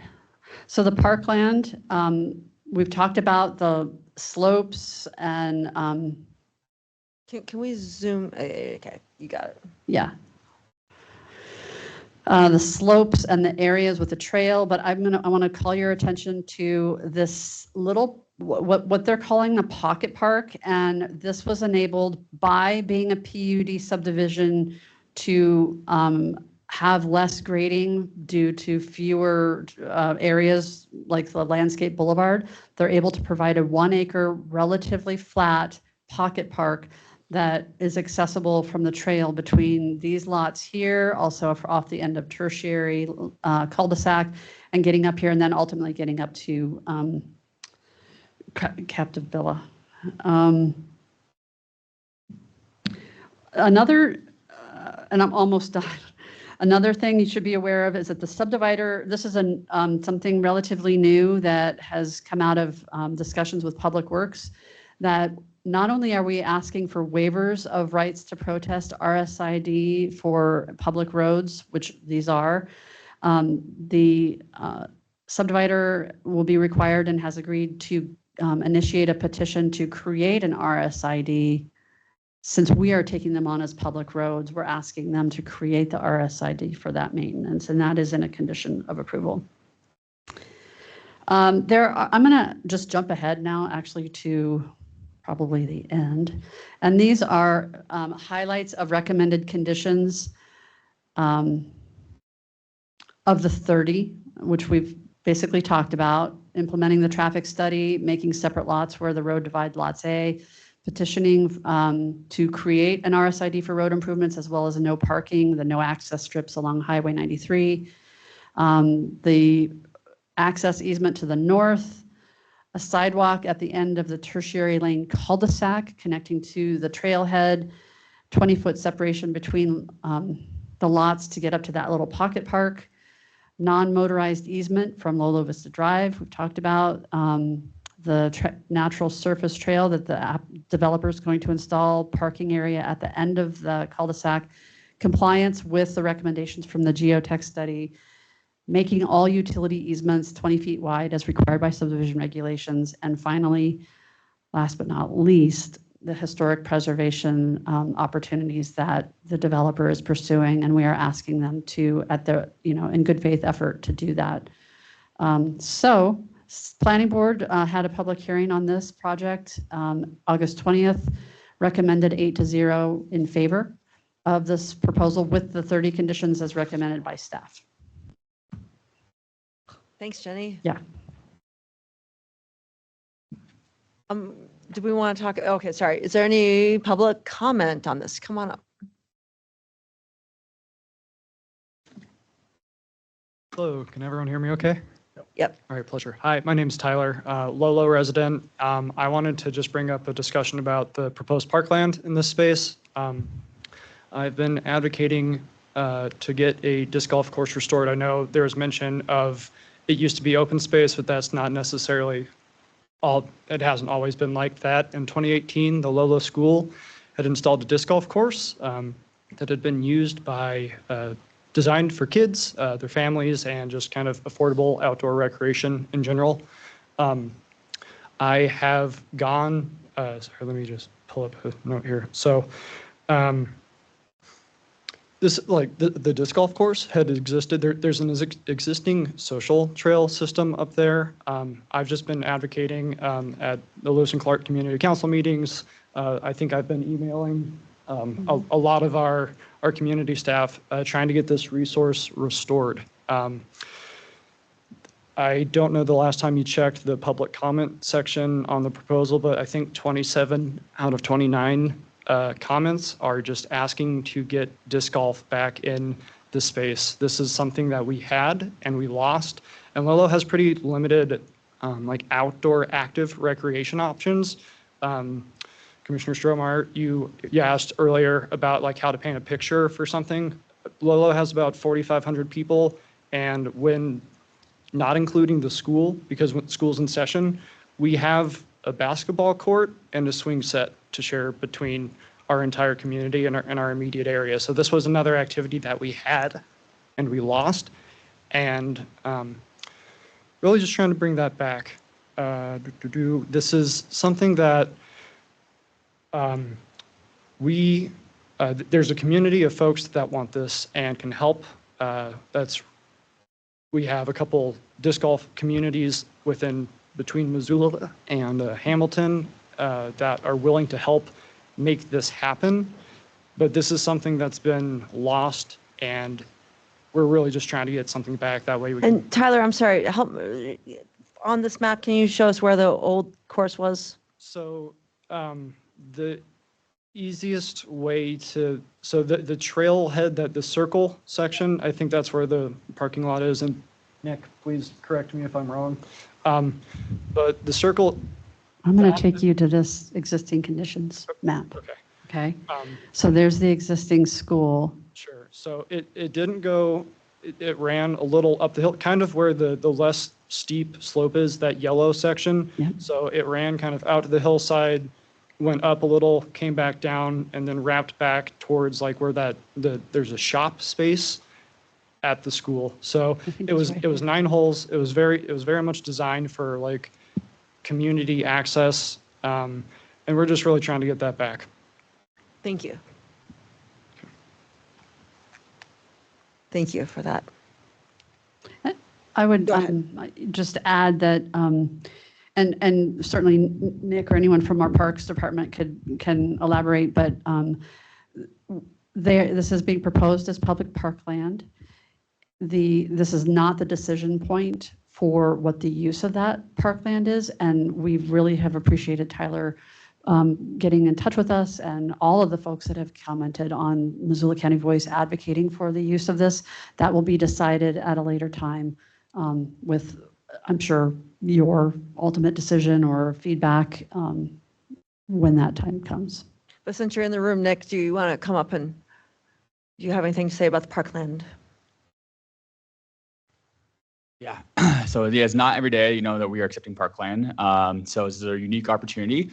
And the reason why our department was super excited about this opportunity is because we have a longstanding goal in our Parks Master Plan of connecting the Lolo Hillside Trout Network into a formal trail network. So when this development popped up and we had the opportunity to really create that anchor site at the bottom with a formal trail network, that's something that we were super excited about.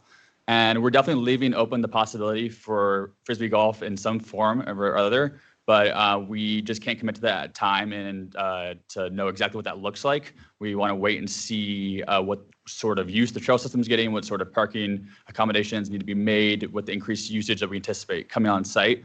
So we've definitely committed to working with the Frisbee golf community in the future. Just can't commit to what that looks like right now. Thank you. Oh, yeah.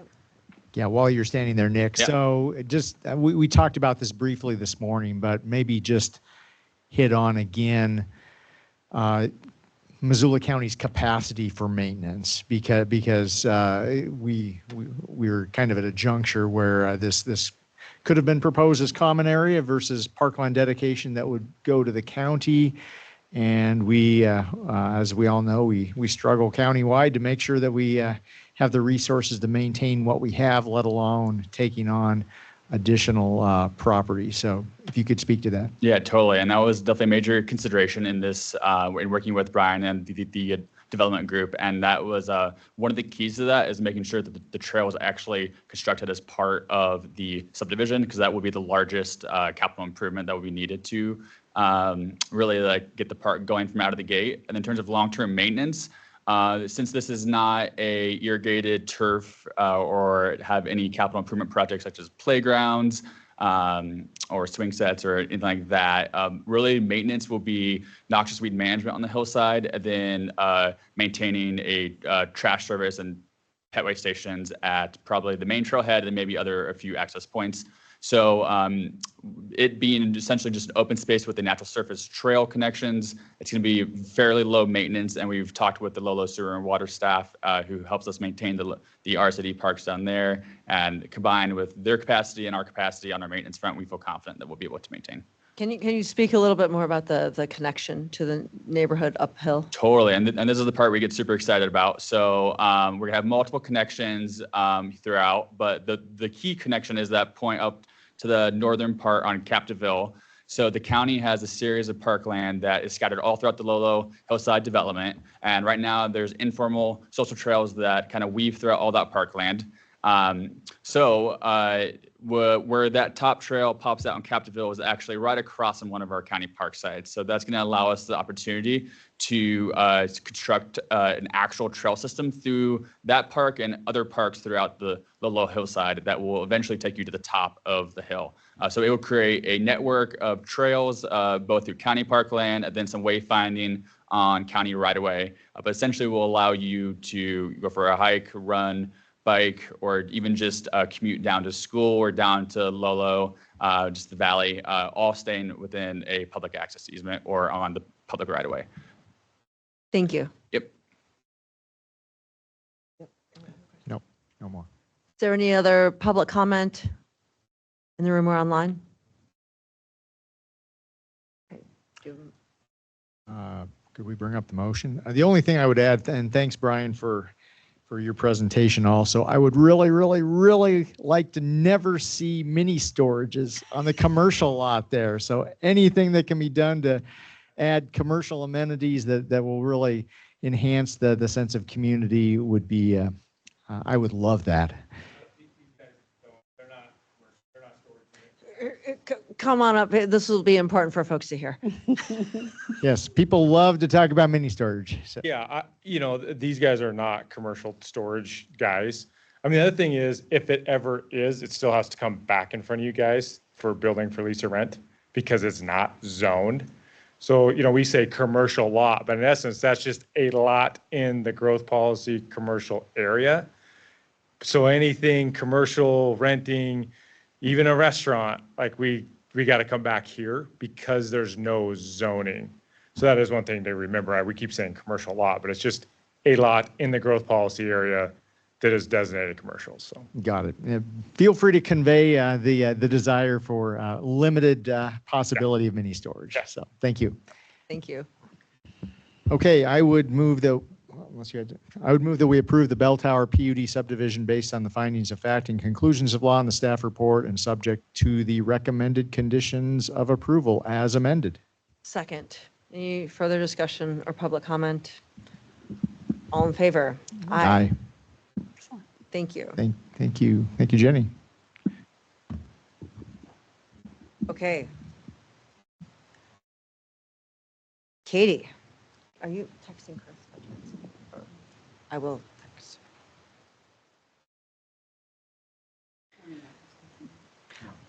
You're good. I'm just going to text Chris. It will be a little late.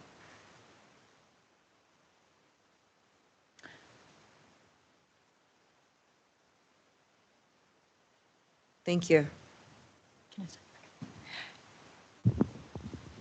Good afternoon, commissioners.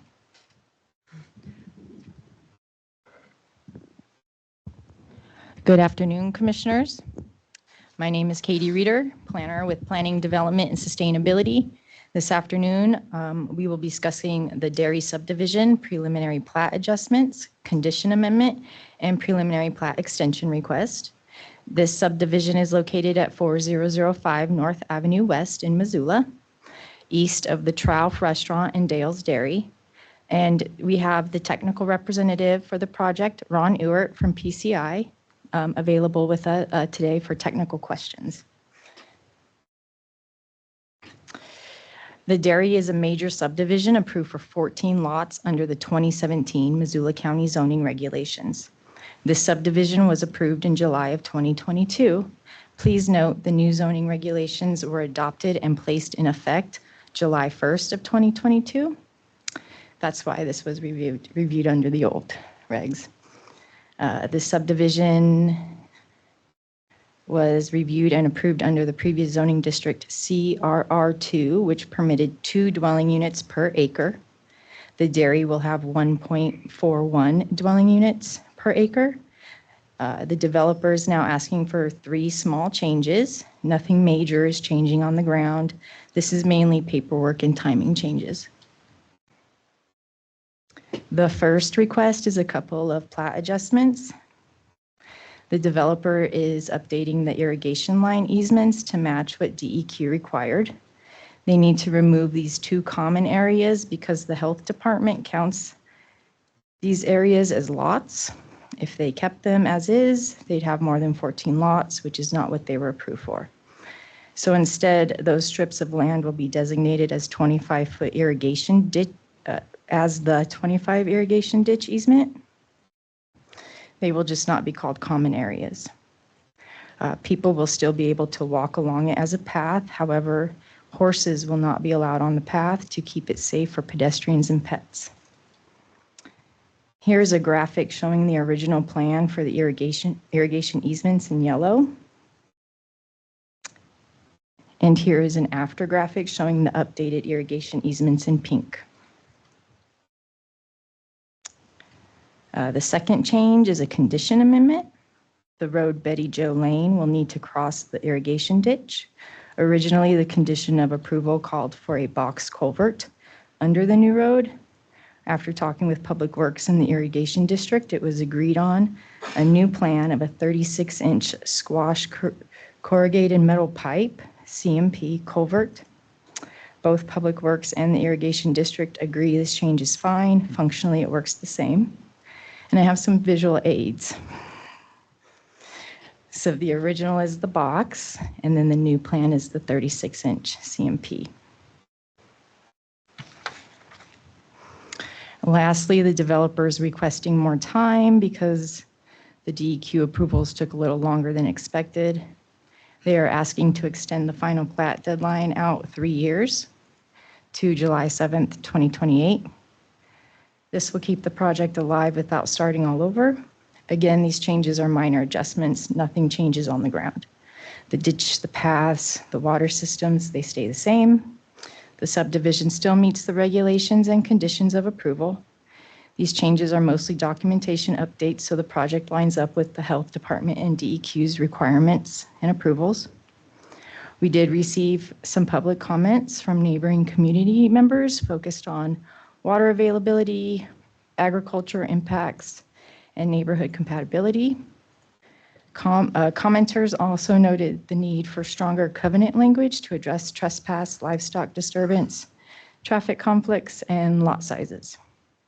These comments focus more on the overall subdivision approval, which was granted in 2022.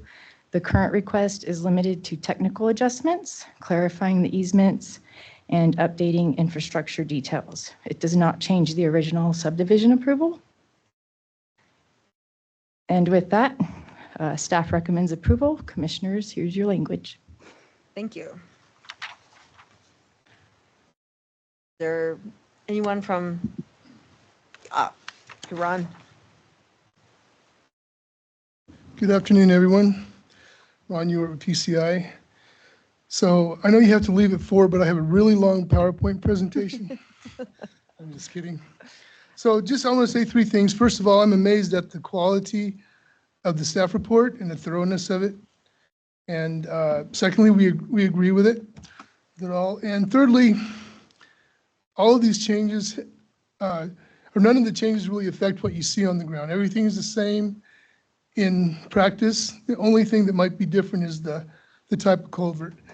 We have water lines located in different locations than before, and changed the covenant some, and as far as common area versus public access easement.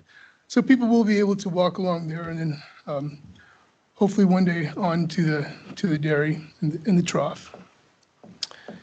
Anyway, thank you very much.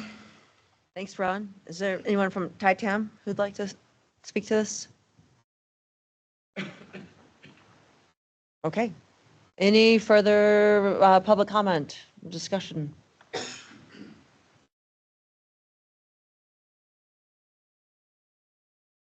Hi, Ann Rupp-Calvis. I'm sorry, can you spell your last name? Ann has an E, and Rupp-Calvis is RUPKALVIS. Thank you. So, having formerly been on the park board and observing the loss of common area here, I don't understand the change of wording, but not the change of the use of the ground. So if that could be explained to me. And I guess at this level, this amount of development, is there a requirement for parkland and or cash in lieu? And if that's the case, how is this being met? Thank you, Ann. Katie?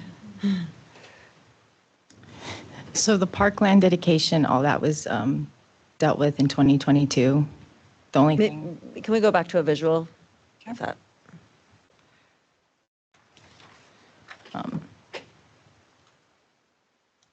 The parkland dedication was reviewed and approved under the subdivision in 2022. Sorry.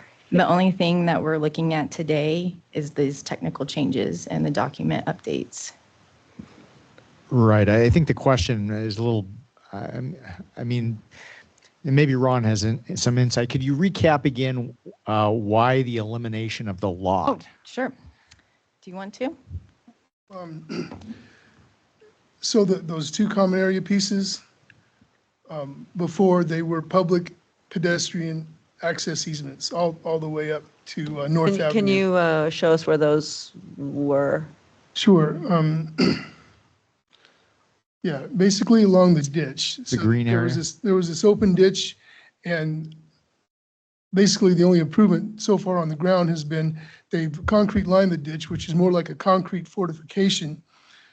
So that keeps more water in the ditch and it protects the water resource and so on. But before we had, this was all common area, or these two pieces were common area. And the idea is the homeowner association has to maintain them, to keep the grass mowed all along on both sides. And then of course the ditch company, it's a 25-foot ditch company easement also. So now with the common areas going away, it's still the same. It's public access easement that still has to be maintained by the HOA, just to keep everything consistent and looking good. So What is it called now? Just a public pedestrian easement that bisects the lots. But the people that own the lots, now they own to the middle of the ditch, but they still can't fence into that 25-foot. And we're hoping that all the fences will be 4-foot chain link so that everybody has good visuals and so on. So So it doesn't necessarily change, it's just no longer called common area. right. It's just part of the lots, but it's like the people don't really, they own the lots, but they don't really have any control. It's all maintained by the HOA. And again, the justification for that, I heard the health department was mentioned earlier. So what was the deal, why this needed to go away? So in order to do this type of water and sewer system, we can only go up to 14 lots. So that's kind of why we're doing this as a 14-lot subdivision. And the health department told us that they considered those two common areas. And it looks like one common area, but because it's on either side of the boundary in the middle on that north-south roadway, it's actually two separate parcels, but they're common area. But the health department calls them lots, so we had to get rid of the common areas. And So- what would have been required if they were still considered lots? You couldn't have We would have done to drop something. 2 lots. We would have to go down to 12 lots. But this way, everything still works the same on the ground. It's still a public pedestrian easement. Okay, so the uses, nothing of that changes. It Right. it's And I'd like to mention that we're looking at cash in lieu of the entire thing. So because whether or not we have this common area doesn't affect the parkland dedication requirements, okay. as far as I know. Thank you. That's kind of interesting twist with the health department. That's what we thought. We get those all the time. And that's sort of why we have to ask for an extension is they went through a lot of work, our engineers went through a lot of work with DEQ, even went to Helena to meet with them and all kinds of stuff. But so we're glad to be where we are. Thanks. Thank you. Thank you. Okay. Does that help, Ann? Yes. Okay. Come on up. I'm sorry. So the cash in lieu money goes to who? Missoula County. And they mentioned he mentioned an HOA. I'll talk with him, I guess, afterward. Okay. That maintains the walkway or the green They space. have an HOA out there, so I'm confused. Okay, any further discussion or public comment? Come on up.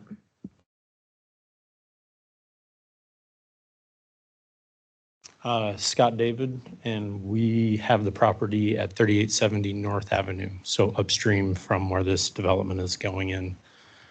I guess questions on the reason behind going from a boxed-in culvert down to the corrugated metal culvert.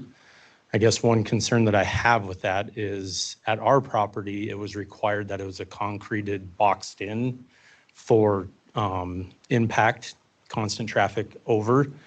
I guess one question is what is going to be on top of that culvert to maintain it staying open and not squashing down and possibly disrupting the ditch water from flowing. It seems like 14 houses, 28 cars, that's quite a bit of traffic to go over a culvert versus a boxed-in access. Thank you. Thank you, Scott. Katie or Ron? I'll let Ron touch on that. Okay. So as I understand, our engineers met with Shane Stack and some other folks at Public Works to include Brent O'Connor, and they were adamant that we go to a squash culvert. The box culvert was our proposal. That's our engineer Andy thought would be a good proposal, but they're designed to withstand the weight and the subgrade and everything above it. And I believe it's going to have catches on the upstream side so that things don't get caught in there and so on. And they have a whole program as far as how these are maintained, and so I don't know the exact particulars of why, just that that's what was preferred. Do we And I'm have not anyone sure from if- Public Works Yeah. still on the line? I wondered the same thing. I don't remember if they commented on this or not. Catching stuff, but. Okay.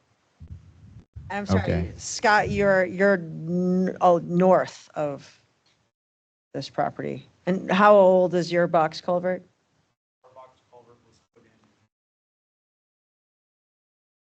Okay, but we don't have anyone on Public Works to. We could probably have someone get in touch with you and let you know the justification, because I don't know, other than it sounds like they felt strongly enough about it that that's what they were requiring. Yeah, we can. Would too. We'll get back to you. Did you leave your contact information at, okay. John Hart?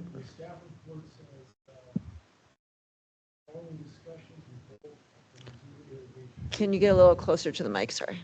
I can turn it on. Following discussions with both the Missoula Irrigation Ditch Company and the Missoula County Public Works, all parties agreed that a 36-inch squash corrugated metal pipe culvert would provide equivalent functionality and is the preferred design. Public Works has confirmed that the CMP, that's the corrugated metal pipe, meets county road standards and will assume responsibility for maintaining the road and the culvert. We can still have someone get in touch with you, because that does not necessarily answer the question of why. So Thank you. thanks though. Any further discussion or public comment? Okay, I would move to approve the dairy subdivision preliminary plat adjustments, condition amendment, and preliminary plat extension based on the findings of fact and conclusions of law and the staff report, subject to recommended conditions of approval as amended. Second, any further discussion or public comment? All in favor? Aye. Aye. Thank you. And then Scott, you were adjourned. Your contact information's printed at the back, so we can get in touch with you.